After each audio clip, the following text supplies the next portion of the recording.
So we have a piecewise linear function right over here for different intervals of x. G of x is defined by a line, although the line changes depending what interval of x we are actually in. And so let's think about its domain, and then we'll think about its range.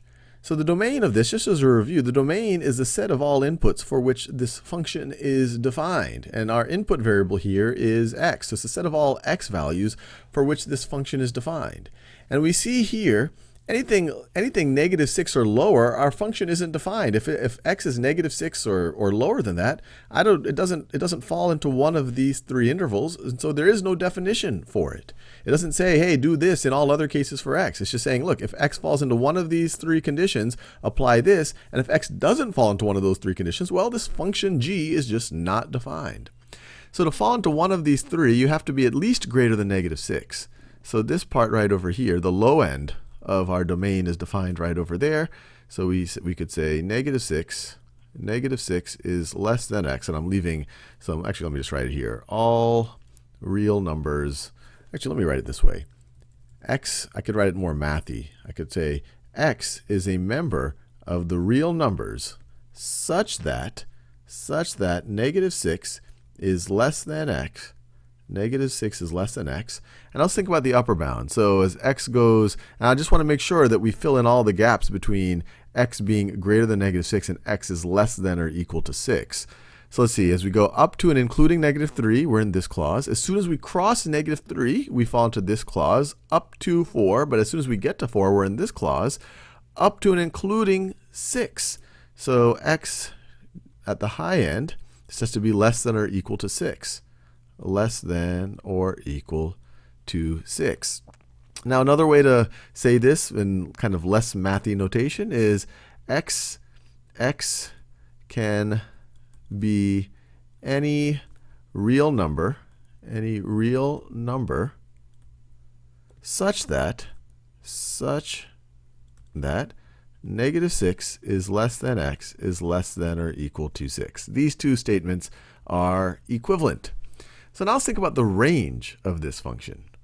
Let's think about the range. And the range, this is the set of all inputs, or sorry, this is the set of all outputs that this function can take on, or all of the values that this function can take on. And to do that, let's just think about as x goes, but as x varies, or as x can be any of the values in this interval, what are the different values that g of x could take on? So let's think about that. G of x is going to be between what and what? G of x is going to be between what and what?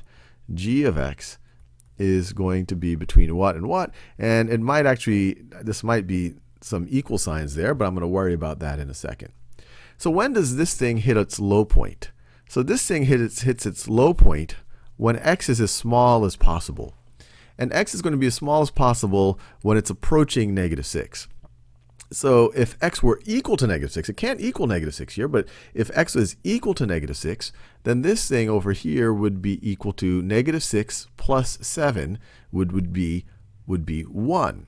So if x is greater than -6, g of x is going to be greater than 1. Or another way of thinking about it, if -6 is less than x, then 1 is going to be less than g of x. And the whole reason I said that, if you just put -6 into this, -6 plus 7 is equal to 1. Now, this thing's going to hit a high end when it's as large as possible. And the largest value in this interval that we can take on is x being equal to -3. So when x is equal to -3, -3 plus 7 is equal to 4, positive 4. And it can actually take on that value because this is less than or equal to. So we can actually take on x equals -3, in which case g of x actually will take on positive 4. So let's do that for each of these. Now here we have 1 minus x. So this is going to take on its smallest value when x is as large as possible. So the largest value, x can approach 4. It can't quite take on 4, but it's going to approach 4. So if x, let's see, if we said x was 4, although that's not this clause here, 1 minus 4 is -3. So as long as x is less than 4, then -3 is going to be less than g of x. I want to make sure that makes sense to you, because it's a little bit confusing, because this takes on its minimum value when x is approaching, or it's approaching its minimum value when x is approaching its when x is approaching its maximum value, because we're subtracting it. So if you take the upper end, even though this doesn't actually include 4, but as we approach 4, we could say, okay, 1 minus 4 is negative 3. So g of x is always going to be greater than that. And it's always going to be less than, well, what happens as we approach x being equal to negative 3. So 1 minus negative 3 is going to be positive 4. So this is going to be positive 4 right over here. And these are both less than, not less than or equal to, because these are both less than right over here. And now let's think about this right over here. So 2x minus 11, it's going to hit its maximum value when x is as large as possible. So its maximum value is going to be hit when x is equal to 6. So 2 times 6 is 12 minus 11. Well, that's going to be 1. So its maximum value is going to be 1. And it's actually going to be able to hit it because x can be equal to 6. And its minimum value is going to be when x is equal to 4. And it actually can be equal to 4. We have this less than or equal sign right over there. So 2 times 4 is 8 minus 11 is negative 3. So g of x in this case can get as low as negative 3 when x is equal to 4. So now let's think about all of the values that g of x can take on. So we could write this a bunch of ways. We could write g of x is going to be a member of the real numbers such that, let's see, what's the lowest value g of x can take on? G of x can get as low as negative 3, and it can even be equal to negative 3. This one just has it being greater than negative 3, but here it can be greater than or equal to negative 3.